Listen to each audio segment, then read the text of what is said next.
Breaking. The figure once presented as Britain's symbol of integrity has just suffered the most crushing setback of his career, not from Parliament, not from the streets, but from the nation's highest court.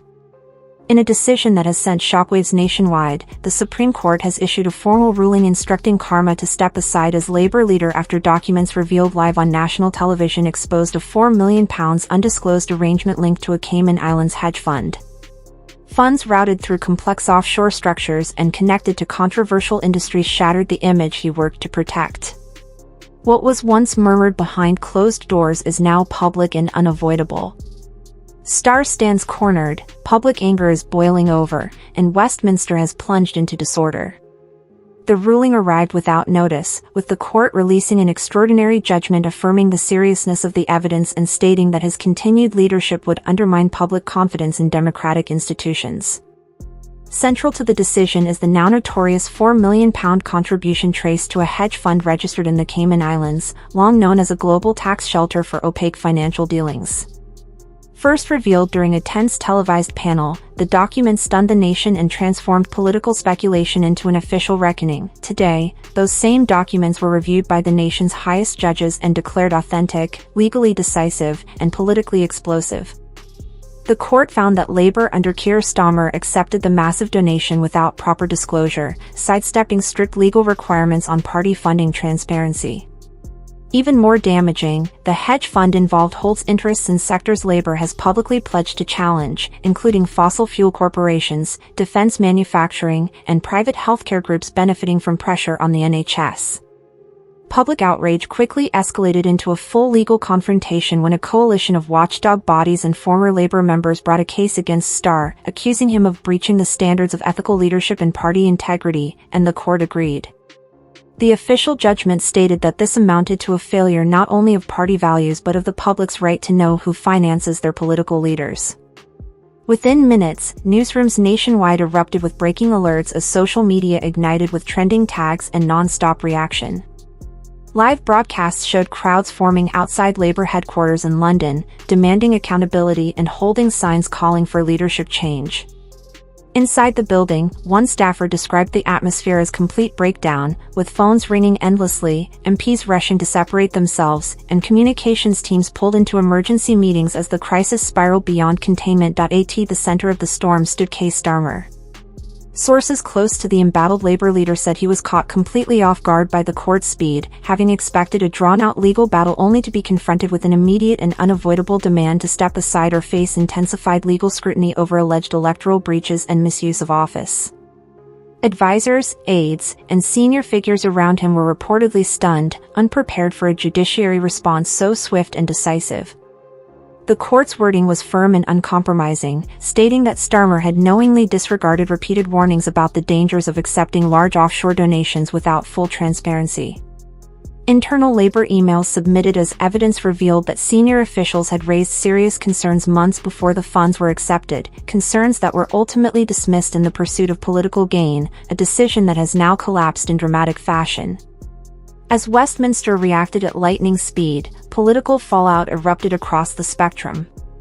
Conservative ministers appeared outside Parliament openly condemning what they called one of the most serious political scandals in recent history. Reform UK's leader issued a stark statement accusing Labour of abandoning working people in favour of foreign financial interests, while even typically cautious Liberal Democrat MPs labelled the situation a national disgrace demanding immediate resignation. Perhaps the most revealing reaction came from inside Starmer's own party.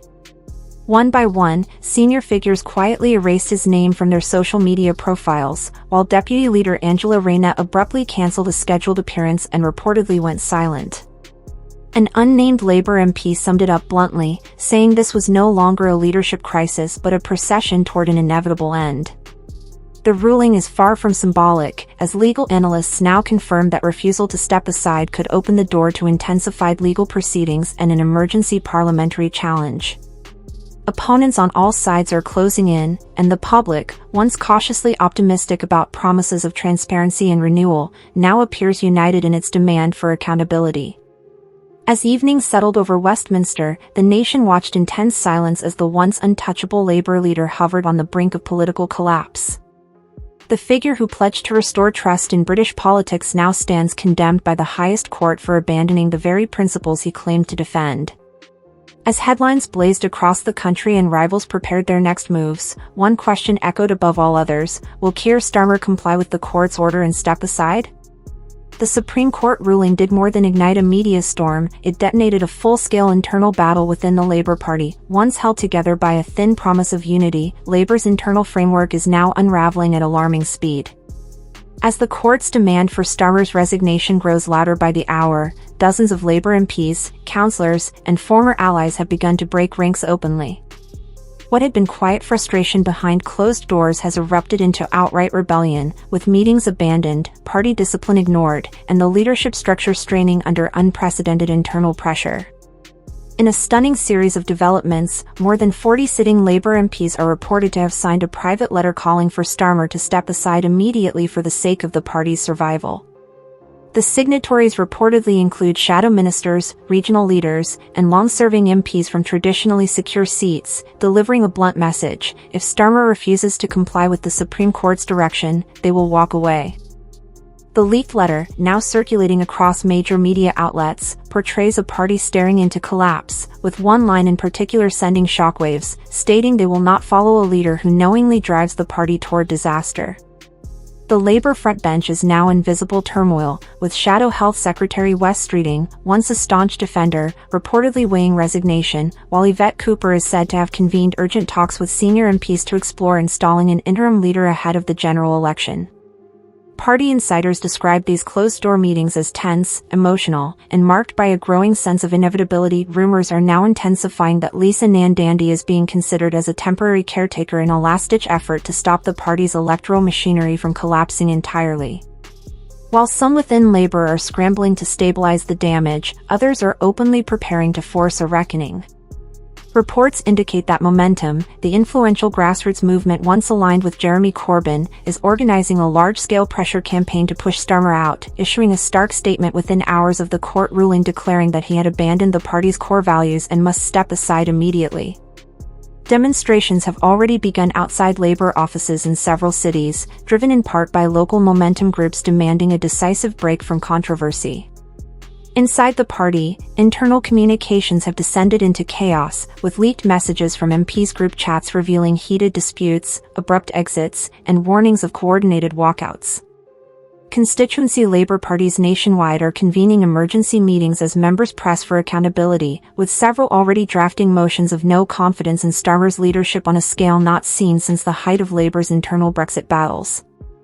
Meanwhile, Starmer remains silent, with sources close to him describing a leader increasingly isolated, tense, and unwilling to accept the gravity of the moment.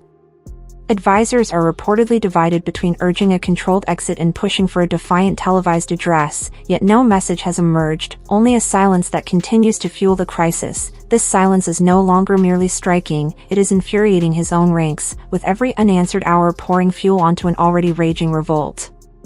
In that void, rival forces have moved fast. Reform UK's Nigel Farage seized the moment with a fiery address from Manchester, declaring that Labour had lost all credibility and warning that Starmer's refusal to step aside would leave the public to deliver its own verdict at the ballot box. Conservatives have also pounced, with Rishi Sunak's team launching an aggressive media push demanding an emergency parliamentary debate on the integrity of opposition leadership, while Liberal Democrats called for the Electoral Commission to widen scrutiny of Labour's campaign finances over the past 4 years. Across the country, public reaction has swung sharply toward anger and disillusionment, with polling conducted within 24 hours of the ruling showing a striking 72% of voters believe Starmer should resign immediately, including nearly half of Labour's own supporters. Social platforms are awash with frustrated members sharing images of cancelled memberships and urging electoral boycotts, as activist groups circulate petitions calling for the removal of his honorary titles on the grounds that public trust has been irreparably damaged. This moment has become more than a political scandal, it is an existential reckoning, with Labour facing not only a leadership vacuum but the very real prospect of electoral collapse if Starmer refuses to yield, risking a party fractured beyond repair before the next election. Talk is already spreading of breakaway factions, large-scale defections, and even a temporary coalition formed to challenge the Conservatives without Labour's current leadership, ideas once dismissed as extreme but now openly debated by senior MPs and union figures alike. Trade unions, the historic backbone of labor's funding and organization, are also reassessing their support, with Unite the Union issuing a stark warning that it cannot continue backing a party accused of tolerating serious wrongdoing at the top. The loss of union support would not be symbolic, it would be devastating, stripping labor of vital resources and ground operations and leaving its election campaign crippled before it begins. As pressure closes in from all sides, Britain appears to be racing toward a constitutional and electoral crisis unseen for generations. The Supreme Court's ruling has done more than tarnish Starmer's standing, it has shaken confidence in the political system itself. Parliament is stalled, the opposition is in open rebellion, and public trust in key institutions is rapidly eroding. Media coverage is relentless, polling shows record levels of disillusionment, and speculation about an early general election grows louder by the day. Across the country, citizens watch as a once dominant political figure sinks further into disgrace, turning this moment into more than a political scandal, it has become a moral reckoning. What happens next will shape the nation's future, whether Starmer steps aside and Labour attempts to rebuild, or whether this crisis signals a deeper collapse. The country waits, tensions rise, and one question hangs in the air: is this the breaking point for British politics? Show your support for accountability by liking this video and subscribing for the latest updates. As this political shock continues to unfold, your voice matters more than ever. Join the discussion in the comments and share your view on what should happen next. Britain is awakening, and with that awakening comes an unavoidable reality. This is no longer about a single individual or one political party, but about the integrity of the entire system itself. The days ahead will be decisive, with legal proceedings, parliamentary moves, and internal power struggles determining whether responsibility is truly upheld or quietly set aside. Every statement, every resignation, and every revealed document will push the country toward either renewal or deeper disillusionment. History is being shaped in real time, and the decisions made now will influence public trust for years to come. The question facing Britain is clear and unavoidable: will this become a moment where power is finally held to account, or will it dissolve into yet another crisis lost to silence? As the nation watches Westminster closely, preparations are already underway behind closed doors, with senior officials drafting contingency plans and party leaders quietly reviewing leadership roles in anticipation of what many believe is inevitable. Legal teams are now bracing for a wave of additional disclosures, with sources in Whitehall indicating that documents beyond the original Cayman Islands donation are under scrutiny for potential conflicts of interest. The concern is that this scandal may be just the first fracture in a far larger facade, exposing years of political maneuvering the public was never meant to see. For ordinary citizens, the emotional weight grows heavier by the day, as conversations in workplaces, pubs, and homes shift from party loyalty to questions of fairness, integrity, and whether democracy itself is being hollowed out. Many who once defended the system now admit to feeling naive, while others grow angrier, convinced that the rules have never applied equally to those in power. The divide has moved beyond left and right, it is now the governed against the governing. As night falls over Westminster, cameras remain trained on shuttered offices and silent corridors, each hour without resolution intensifying the sense of inevitability. Whether through resignation, prosecution, or political collapse, something will give, and the only uncertainty is how much damage will unfold before it does. Britain stands at a crossroads, watching, waiting, and confronting the reality that the political landscape may never be the same again.